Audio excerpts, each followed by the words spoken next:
El surgimiento del centro universitario nace como una inquietud del Club Rotario de Profesores de la UNESCO. En ese tiempo, la cantidad de estudiantes en Jinotepe era mucha, debido a que en Carazo existían las escuelas normales más importantes del país. En San Marcos, la Escuela Normal de Señoritas, y en Jinotepe, la Escuela Normal Franklin D. Roosevelt, las cuales eran asociadas a la UNESCO. En estas escuelas normales habían profesores de excelente calificación y experiencia, pero eran empíricos. Debido a esto, se planteó al rector de la UNAM Managua, Mariano Fiallos Gil, la conveniencia de abrir un centro de profesionalización de profesores de educación media. Con la gestión realizada, se abre el centro universitario, pero con el nombre de Escuelas de Ciencias de la Educación, siendo la primera escuela de este tipo que existió en Nicaragua. La especialidad con que inicia labores esta escuela es la de psicopedagogía. Los profesores eran ad honorem y no cobraban durante el primer año de clases. Entre estos docentes estaban el doctor Alejandro Covarrubia, el doctor Federico Freire, el profesor Santiago Hernández Ruiz, la doctora María de Freita, entre otros. Estos docentes eran personal experto de la UNESCO. La dirección del centro quedó bajo la responsabilidad del doctor César Amaya, quien por sus diversas ocupaciones de médico y director del Hospital de Jinotepe, estuvo poco tiempo en el cargo, para ser sustituido por el doctor Juan Sánchez Flores, quien fungía como secretario del núcleo universitario. El lugar donde funcionó el centro fue el Teatro González, media cuadra al norte, para luego trasladarse a una casa en las cercanías del mercado. Era un centro modesto que ocupaba 2 aulas y el total de estudiantes no llegaba a 60.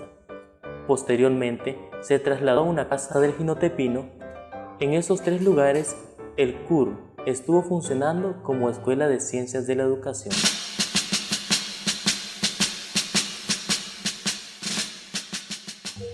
Cuando la Escuela de Ciencias de la Educación estaba en sus inicios, un valiente grupo de jóvenes hastiados de la represión de la Guardia Nacional y de la dictadura de Somoza se reunía para fraguar un plan que consistía en tomarse el cuartel de la Guardia Nacional de los municipios de Jinotepe y Diriamba. El miércoles 9 de noviembre de 1960, a eso de las 10 de la noche, el grupo de jóvenes se reunió en casa de Fernando y Edmundo Chamorro, donde el primero les explicó que se trataba de un movimiento general en toda la República para derrocar la dictadura de los Somoza.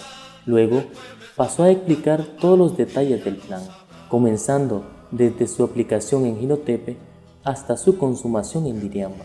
Al día siguiente, todos se dedicaron a familiarizarse con las armas con las que contaba el movimiento rebelde, y al final todos se pusieron de acuerdo en que la toma del cuartel sería el viernes 11 de noviembre a las 3 de la tarde. Digamos las palabras de doña Auralila Aguilar Román, quien en ese tiempo vivió y participó en la gesta heroica de la toma del cuartel de la Guardia Nacional y del Palacio de Comunicaciones. Nos organizamos en Juventud Patriótica Nicaragüense en el año 1959.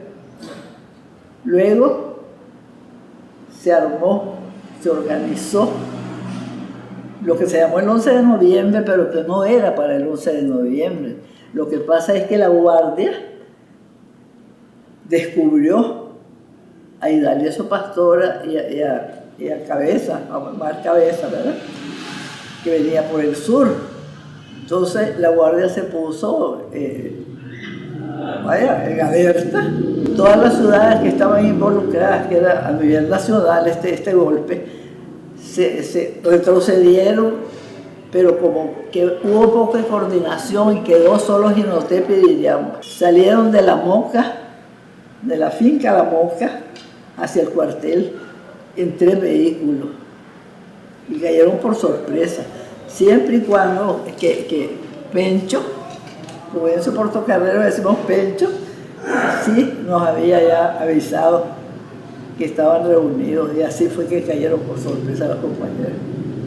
No entramos matando gente, pero sí Vidal Girón subió al Torreón, se apoderó de una trípode, una metralleta, una trípode, y le dijo a la Guardia: si no se rinden, los barro. Entonces, sí se rinden, y apareció uno de los coroneles con un pañuelo blanco diciéndole a la guardia, ¿verdad? Diciéndole a la guardia que se rinda. Pero para esto ya habían matado por la puerta que entraban los reos a Reinaldo, porque fue la puerta que le tocó a él entrar al cuartel. Y muere en la puerta del cuartel. Una vez tomado el cuartel, se sigue para Diriamba, porque la toma fue primero, que no fue simultáneo, se sigue para Diriamba, y es ahí donde inclusive estaba el padre Gómez ahí, y Tabo Zúñiga, ya son difuntos, se tuvieron que esconder porque parece que ahí sí cayeron guardias. Eran ideales, asqueados de la dictadura, sí, ese grupo heroico. Yo me siento muy orgullosa de eso, que fue para derrocar a la dictadura y para que en Nicaragua hubiese una democracia.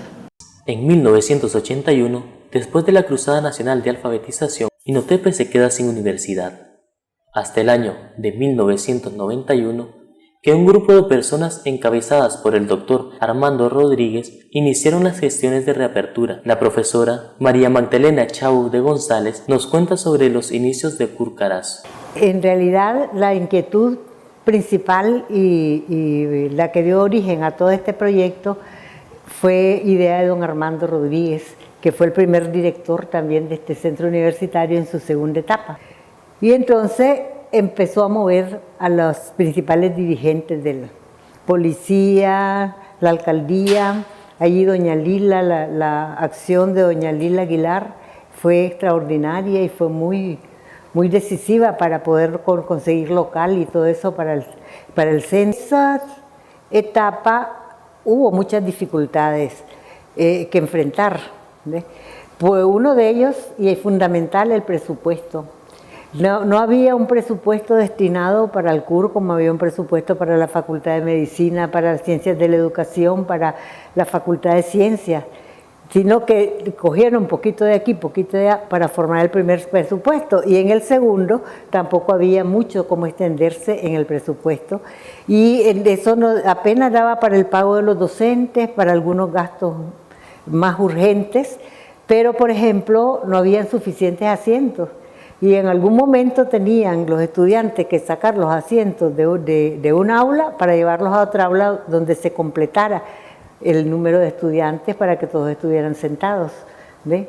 Luego hubo algunas dificultades y por eso se pensó en poner una muy pequeña cantidad que aportaran los estudiantes, como una especie de colaboración con el CUR. No era pago por la educación, sino que era como colaboración. En ese sentido se impulsó para poder atender todas las necesidades de la institución, porque empezó con pocos estudiantes, pero poco a poco ese mundo de estudiantes se ve ampliándose más.